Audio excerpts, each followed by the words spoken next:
What follows isn't just a courtroom clash. It's a dismantling of a facade, a peeling back of layers to reveal a man entangled in a web of his own making. Hidden communications, shredded evidence, and a national scandal loom large, threatening the very foundation of the system he swore to uphold. This is a story of quiet courage meeting unchecked corruption, of one woman's resolve to drag truth into the light, and of a reckoning that shakes the pillars of justice itself. Pam Bondi, the resolute United States Attorney General, stands tall on the stone steps of the U.S. Department of Justice in Washington, D.C., her commanding voice echoing through the cool, early morning air. Against a backdrop of imposing neoclassical architecture and meticulous marble columns, she faces a cluster of cameras and a throng of anxious reporters. The atmosphere is charged with a mix of electricity and solemn purpose. In her crisp navy blazer and crisp white blouse, her eyes burn with unwavering determination as she addresses the gathered press. Today, we are filing criminal charges against Federal Judge John Wisper for abuse of power and obstruction of justice, she intones, her voice resolute and clear enough to be heard over the low hum of camera shutters and the barely perceptible whir of drones hovering overhead. As her words reverberate down the steps, a muted chorus of gasps and whispered reactions ripples among the reporters. Many lean forward in their seats, scribbling notes rapidly, while others exchange furtive looks, each person aware that this announcement represents a seismic shift in a system long thought impregnable. The ambient drone of surveillance cameras and distant electronic beeps only adds to the eerie intensity, as though the very building itself were recording this historic moment. Behind Pam Bondi, a large digital banner projected on the wall of the Department of Justice proudly displays the seal of the United States and the words, "Justice for All," lending a symbolic weight to her declaration. Inside the press room, hushed voices begin to murmur speculations about the case against Judge Wisper. Some reporters, their faces etched with a mixture of excitement and apprehension, discuss how Wisper, revered and deemed untouchable for decades, now faces allegations that cut to the heart of federal integrity. Whispers spread like wildfire. They say he manipulated national security cases to cover up critical evidence. One reporter murmurs, while another adds, "I heard his legal memos were encrypted using signal messages to communicate with unknown parties." The seed of scandal is sown, and the murmurs soon swell into a low, persistent sotto voce, carrying hints of a deeper conspiracy surrounding this once-respected judge. A palpable tension fills the air as Pam Bondi's declaration settles over the crowd. As she steps down from the steps, her gaze never wavering from the camera, her team of aides and prosecutors huddles closely behind her, their every movement deliberate and serious. The weight of the moment is almost tangible, a collective breath held by everyone present, as the gravity of the allegations confronts the long-standing image of Judge Wisper as an unassailable pillar of the judiciary. Outside, the ever-watchful eyes of the public appear on every screen.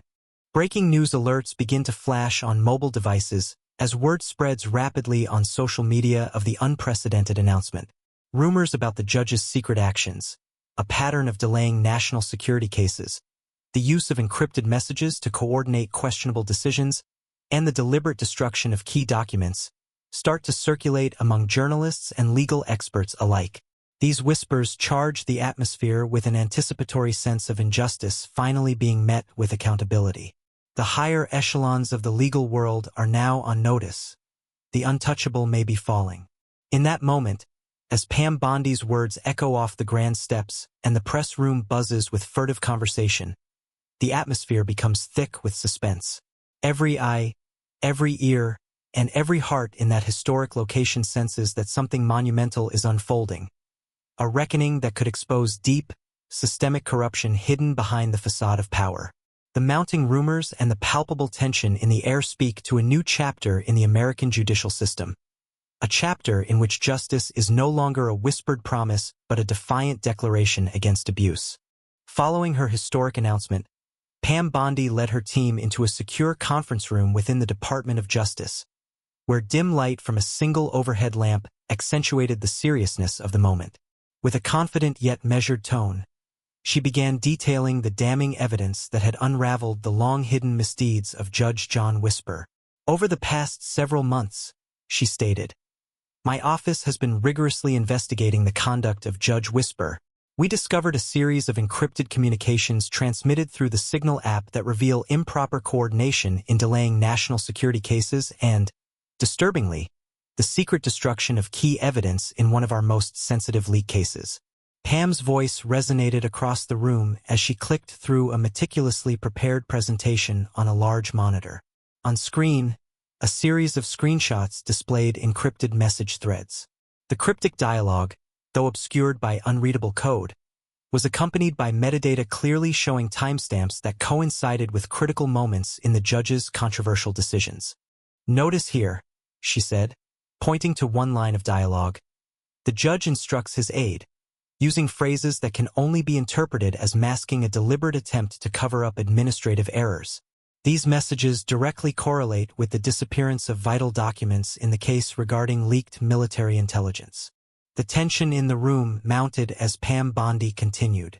Further scrutiny revealed a set of falsified meeting protocols, documents that purport to record internal discussions about national security policies.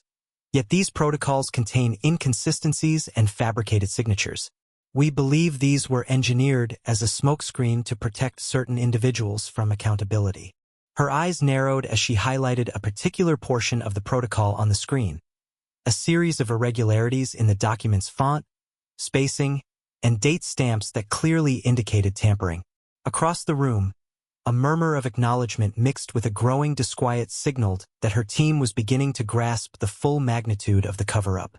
Pam's lead investigator stepped forward to add, "We have recovered a letter from a subordinate of Judge Wisper which hints at external pressure from influential circles.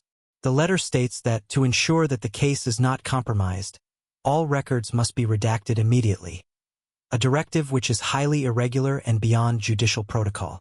The revelation sent a palpable shiver through the assembled aides, as it confirmed suspicions of a network of influence shielding the judge. As Pam Bondi's presentation proceeded, the atmosphere was punctuated by the clicks of keys and the low hum of computers logging evidence.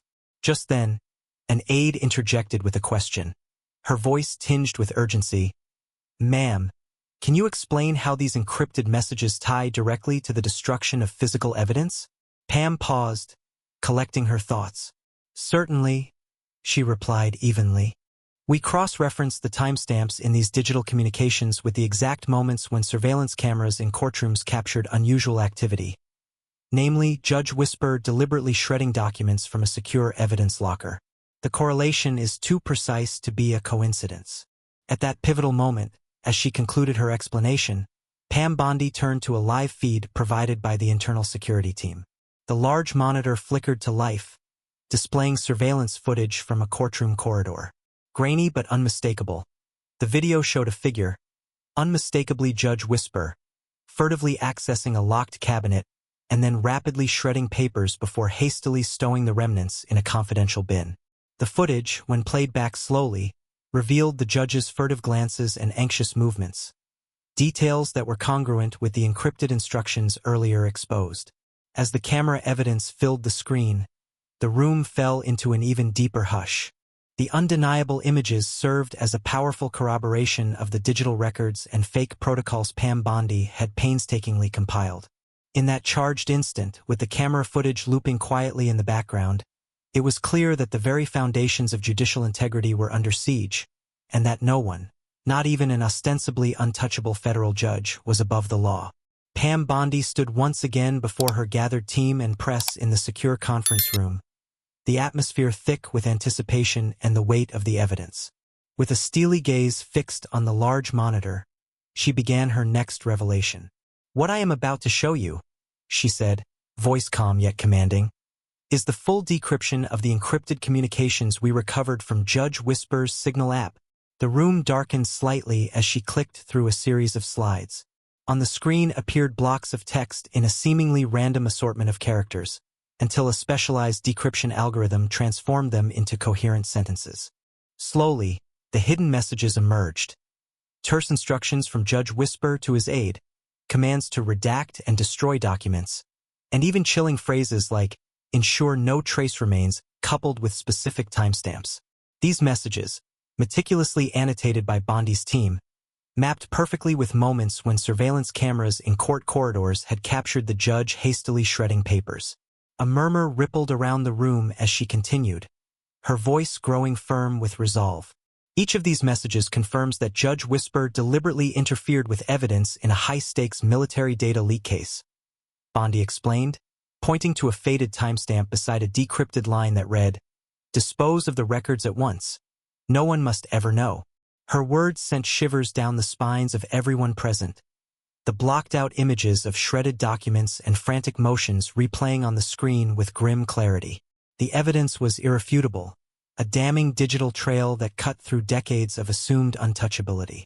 As Bondi's presentation unfolded, news of the decryption began to reach Judge Wisper himself. In a shadowed, austere private office somewhere in Washington, Wisper sat slumped behind a mahogany desk cluttered with confidential files and personal mementos. His normally composed face, so often regarded as the quintessence of judicial dignity, contorted in panic as he absorbed news of the decrypted texts. His trembling hand reached for his telephone with a desperate urgency, a man suddenly aware that the meticulously built walls of his reputation were crumbling before his eyes. He mumbled urgent requests to his legal counsel, his voice trembling as he demanded immediate advice, though his words were barely audible over the constant distant hum of office machinery. Back in the conference room, the tension was palpable. Bondi's voice, now interlaced with a subtle intensity, delivered the final piece of her demonstration. "We have also obtained a letter from one of Judge Wisper's trusted aides. It explicitly states that any discussions regarding his missteps are to be suppressed at all costs, and that all records must be altered to prevent public disclosure." The slide faded into a sharp image of a sealed letter with an official seal, the metadata and digital watermark clearly authentic. Every detail, from the uneven spacing to the specific typographic inconsistencies, confirmed that the document was forged to cover up his abuse of power. Throughout the room, the atmosphere grew heavier with tension as the decrypted messages, the metadata of falsified documents, and the corroborating letter painted an undeniable picture of corruption. Bondi paused, her eyes scanning the faces of her aides and reporters, whose expressions ranged from shock and disbelief to grim determination. "I trust you all understand," she declared, "that these revelations represent nothing less than a direct assault on the integrity of our judicial system. Federal Judge John Wisper has, for too long, operated under a facade of invincibility. Today, we strip that away layer by layer, exposing every hidden action, every secret maneuver designed to obstruct justice." At that moment, Pam Bondi's words reverberated in the room like a rallying cry. The press cameras zoomed in on her as she delivered an ultimatum, her voice echoing in the stillness. "This evidence will be submitted in court, and I demand that Judge Wisper be held accountable for his actions. I stand ready to pursue every legal avenue necessary to restore the public's trust in our legal institutions." Her declaration was met with a collective intake of breath, the silence punctuated only by the low hum of computer fans and distant, anxious whispers among the staff. Simultaneously, somewhere within the labyrinth of Washington's legal corridors, the gravity of Bondi's revelations was beginning to force a reaction. A phone call back at the Department of Justice hinted at an emergency meeting being convened to address the unfolding scandal. The tension in Bondi's room, charged with digital proof and iconoclastic determination, was now about to spill over into the next stage of proceedings, a high-stakes judicial hearing that would decide the fate of Judge Wisper once and for all. As the decryption presentation drew to a close, every eye in the room was fixed not only on the now exposed details of corruption, but also on the impending court session that would soon bring this scandal into the open. The final decrypted message on the screen glowed ominously, "No one is above the law." With that, the air became thick with anticipation and dread. The next act of this unfolding drama was imminent, and the nation waited with bated breath. The following week, a charged courtroom setting in Washington, D.C. became the stage for the long-awaited reckoning. The courtroom was packed with magistrates, attorneys, journalists, and silent onlookers whose eyes were fixated on the proceedings. Heavy wooden benches, adorned with the faded wood paneling of a storied institution, echoed with the soft shuffling of papers and the occasional tap of pens. A palpable tension hung in the air, as if the very walls were bracing themselves for what was to come. At the front, beneath a vaulted ceiling and under the stern gaze of an imposing judge, Pam Bondi took her place at the prosecution table. Dressed in a sharply tailored navy suit and a determined expression, she prepared to deliver the most seismic moment of her career. Rising to address the court, Pam Bondi's voice rang out with an unwavering resonance that seemed to cut through even the thickest of silences. "Ladies and gentlemen of the court," she began, her tone deliberate and forceful. "Today we stand united in the pursuit of justice. I am here to formally accuse Federal Judge John Wisper of corruption, abuse of power, and obstruction of justice." With measured emphasis, she read verbatim the charges that had been painstakingly assembled over months of covert investigations. Every syllable was a victory against years of entrenched impunity. "The evidence before you includes decrypted signal messages where Judge Wisper explicitly ordered the redaction and destruction of critical documents, falsified meeting protocols intended to cover up his deliberate mismanagement of sensitive national security cases, and surveillance footage that captures him in the act of shredding evidence. All acts that represent a blatant betrayal of our legal system." A hushed gasp rippled through the courtroom as Bondi continued, her voice growing more resolute with each word. She paused briefly to let the gravity of her accusations take hold. "These actions not only undermine the public's trust in our judiciary, but have endangered the very foundation of national security," she declared. At that pivotal moment, the courtroom monitors displayed the grainy images of Judge Wisper on surveillance footage. The gloved hand, trembling yet determined, as he shunted confidential documents into a paper shredder, his face momentarily betraying flashes of panic. In the midst of her fervent recitation, Judge Wisper, who had been allowed to remain seated on the defendant's panel, shifted uncomfortably in his chair. His usually impassive expression gave way to desperate agitation as Pam Bondi's words penetrated the courtroom. "Your Honor, these allegations are nothing more than a politically motivated attack," he protested weakly, his voice faltering under the weight of incontrovertible evidence. But Bondi interjected sharply. "The evidence, Your Honor, speaks for itself." As the prosecutor's closing remarks cascaded over the solemn silence, the courtroom's atmosphere became electric with anticipation. Pam Bondi concluded, "I therefore demand that Judge Wisper be detained immediately to preserve the integrity of this court and to ensure that justice is not further obstructed."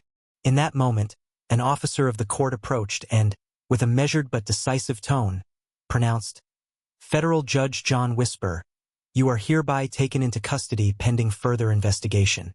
The words were met with a collective intake of breath. Eyes widened, jaws dropped, and the murmuring of the crowd crescendoed into a stunned silence. As hands moved to apprehend him, Judge Wisper began to shout in a trembling, defiant tone, "I am innocent! This is a witch hunt!" But his protest was drowned out by the resolute commands of law enforcement. The gallery erupted in shock and disbelief. Attorneys exchanged glances as reporters fervently scribbled notes and captured every second of this historic moment. In a slow, almost surreal rhythm, Judge Wisper was escorted out of the courtroom amidst a flurry of whispered commentary and gasps. The impact of Bondi's speech, along with the unmistakable evidence she had presented, left the entire courtroom in a state of reflective awe and somber realization. Every face in the hall, from the hardened expression of senior judges to the solemn attentiveness of jurors, conveyed a mix of vindication and mournful acknowledgement of the deep strokes of systemic corruption that were now being laid bare. As the proceedings concluded with a final, definitive gavel strike, the atmosphere was thick with the echo of Bondi's words, "No one is above the law." The shock that resonated across the room promised that, at long last, the walls of power were beginning to tremble. In the days following the dramatic courtroom arrest of Judge Wisper, the investigation swelled into a full-blown exposé, shaking the very foundations of the federal judicial system. Inside the Department of Justice's secure conference room, Pam Bondi and her team pored over new evidence that surfaced from whistleblowers and internal audits. Multiple anonymous emails and leaked memos detailed even broader networks of corruption. Hints of hush money, coercive pressures, and secret meetings among high-ranking officials that had long protected Wisper and his cohorts. As the dossier grew thicker, Bondi's resolve only deepened. Yet with every new revelation, a dark undercurrent of fear began to seep into her world. Late one night, as Bondi sat alone in her dimly lit office surrounded by stacks of case files and glowing computer screens, she found an envelope slipped under her door. Its paper was coarse and unmarked, and inside was a handwritten note that sent a cold shiver down her spine. "Stop this, or you will pay the price." The message was stark, its threat unambiguous, and as Bondi read its contents, she felt a prickling of anxiety mingled with steely determination.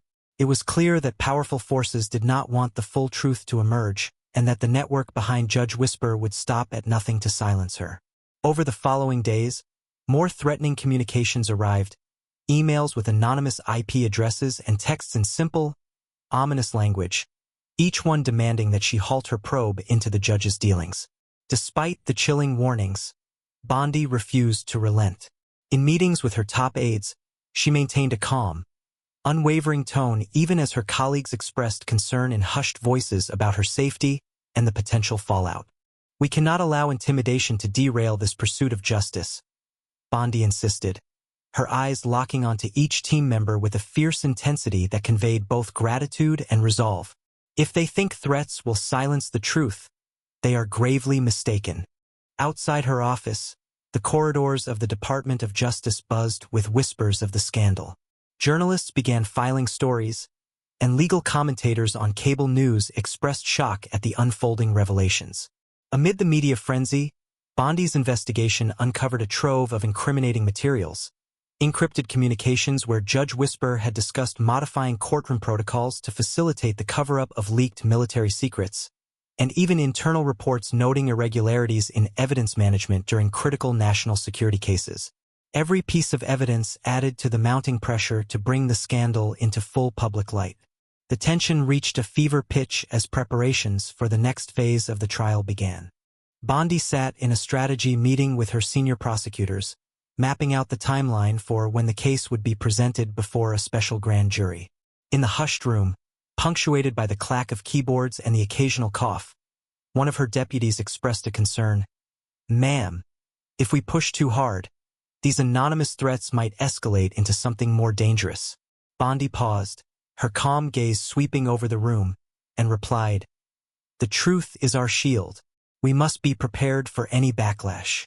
If the corrupt want to intimidate us, then they will only prove to the nation how desperate they are to keep their secrets hidden." Her words, firm and resolute, bolstered the team's determination, even as a palpable undercurrent of apprehension hummed in the background.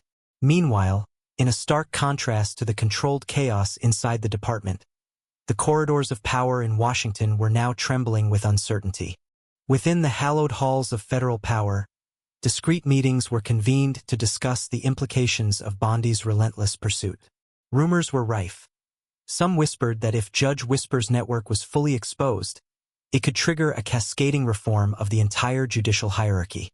Yet as Bondi prepared to present her findings to the grand jury, the magnitude of the investigation's reach became clear. The evidence was now not just about one judge's misdeeds. It hinted at a systematic abuse of power that had been silently condoned for decades. As the case neared a critical turning point, Bondi's daily routine was punctuated by both quiet moments of resolute study and bursts of adrenaline triggered by each new threat. Every night, she would return home after long hours at the office, lock the door behind her, and review the latest batch of data, the threatening emails, and read over her handwritten notes. Though fear occasionally crept in, it was swiftly pushed aside by an unyielding need for accountability and justice. And so, as the nation watched with bated breath and the legal community braced for the impending grand jury presentation, the investigation into Judge Wisper now stood at the edge of a precipice. The heavy responsibility weighed on Bondi like a mantle, yet her voice remained steadfast, her eyes defiant against the dark forces arrayed against her. As she finalized her report, every detail meticulously chronicled, one undeniable truth emerged. The legacy of unchecked power was finally, irrevocably coming under scrutiny. In the final crescendo of the trial, The courtroom was saturated with a somber gravity as the grand jury's findings were read aloud. The atmosphere was thick with anticipation and subdued tension. Every face in the room, from the assembled jurors to the hushed reporters, awaited the final ruling. Pam Bondi, resolute and unyielding, returned to the podium with her presentation of the complete case file in hand. A file that had methodically unraveled decades of concealment and abuse of power. Her voice, both clear and unwavering, filled the vast chamber as she stated, based on the overwhelming evidence. The decrypted messages, the falsified records, the surveillance footage, and corroborative testimonies. We have reached a verdict that demands accountability. A heavy silence ensued as Judge Wisper was called to the bench one final time. His once imperious demeanor was now replaced by a wan, defeated expression. His eyes, previously so full of haughty confidence, now darted nervously about the courtroom, searching for a single glimmer of mercy. After a lengthy pause, the presiding judge delivered the sentence. Federal Judge John Wisper is hereby convicted on charges of corruption, abuse of power, and obstruction of justice. You are sentenced to a term in federal prison, and all privileges of your office are forever revoked. The gavel struck with definitive finality, echoing like a death knell across the room as gasps and murmurs erupted among the spectators. In that charged moment, Pam Bondi allowed herself a brief, almost imperceptible sigh of relief, tempered by the knowledge that this victory represented only the beginning of a wider reckoning. She thought quietly, "Today, we have dismantled a long-standing bastion of corruption, but the real challenge lies in ensuring that our system is truly cleansed of these deep-rooted shadows." Her inner resolve, honed over years of tireless investigation, was now tempered by the sobering realization that many more like Judge Wisper might be lurking in the corridors of power. Outside the courtroom, the impact of the verdict rippled through the city. News outlets broadcast the historic decision, with headlines splashed across evening news screens. "No one is above the law. Judge Wisper convicted in landmark corruption case." Social media buzzed with debates. Some hailed Pam Bondi as the heroic guardian of justice, while others expressed a wary hope that the incident might spark reforms within the labyrinthine federal judicial system. Legal analysts discussed whether this watershed moment would herald genuine systemic change or simply push deeper, more insidious practices further underground. Within the Department of Justice, a series of internal reviews were swiftly launched. Bondi, however, remained steady, aware that her role had now become symbolic as well as practical. A beacon of resistance against unchecked power. Her phone buzzed incessantly with messages of support and threatening warnings from anonymous sources. Each threat was a stark reminder that the forces she fought against were powerful and far-reaching. Still, she remained undeterred, her resolve cemented by the faces of those who had suffered under corruption for too long. As the federal prison doors prepared to receive Judge Wisper, a somber procession of officials, journalists, and even some former judicial colleagues watched in silence, each lost in their own reflections on what true justice demanded. Meanwhile, public forums and town hall meetings sprouted across Washington, with citizens questioning whether this verdict was enough to cleanse the deep-seated rot in the system, or if it was merely the first step in a long, painful journey toward complete accountability. In her final address before leaving the courtroom, Pam Bondi spoke directly to the nation. "Let this case remind us that the pursuit of truth is relentless, that corruption will always be met with unyielding resistance, and that no one, regardless of power or position, is above the law." Her words, spoken with both authority and a quiet hope, resonated far beyond the chamber, igniting a national conversation about transparency, accountability, and the enduring need for reform. As the proceedings ended, the legacy of Judge Wisper's conviction came to symbolize a turning point. While some in the courtroom wondered if the system had been truly cleansed or if even darker forces were at play, one thing was unequivocally certain. The brave stand of individuals like Pam Bondi had rekindled a long-dormant belief in justice. Amid the mingled sounds of soft applause and contemplative silence, the nation was left to ponder whether those lost to corruption would ever be replaced by leaders as unyielding as the truth itself. I hope you enjoyed this story. Leave a comment, sharing your thoughts about it, Don't forget to like the video and subscribe to the channel so you won't miss new and equally exciting stories. See you in the next video.